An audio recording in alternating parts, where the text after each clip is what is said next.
بنده چرت و پرت تحویل من ندن. چشم. خدایا تو شاهد باش، من همه این کارا رو دارم برای مردم میکنم. بفرمایید.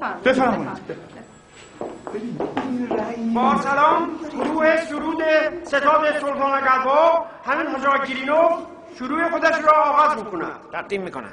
همین میکنن.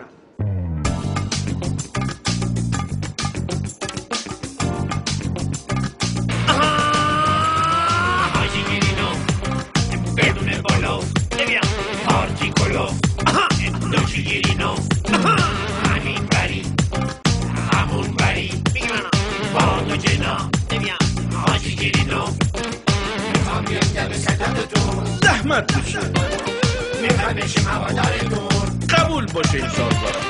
میخوام بیام دم ستادتون میخوام بشیم هوادارتون میخوام بیام تو حزبتون نگونه میشه حاجی اگه رای بیاری همه چی حل میشه میشم برات دادنی ستاد داد میزنم تو هرچی بخوای.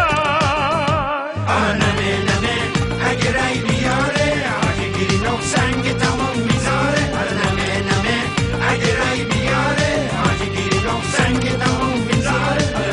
نمه بیا تو کنارم آره حاجی گیرینوف توی تاج سرم. رئیس باید حاجی باشه، خونشم که باید تو دیباجی باشه، ماشینشم که باید فراری باشه، تریپشم که نگو باید فشن باشه. گیرینوف باید رئیس باشه. حالا ما میشیم میایید و پیش ما رایت و میاریم پیش ما همه رو میکنید تو کش ما اینجوری میشه رئیس ما.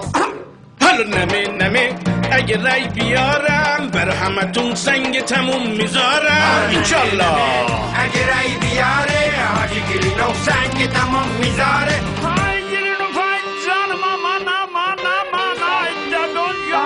آب داده، آب حیثیتت رفته. چی آب داده؟ بند آب داده پسر گلت منکرات گرفته. منکرات گرفتن؟ بله به جای مزخرفات برو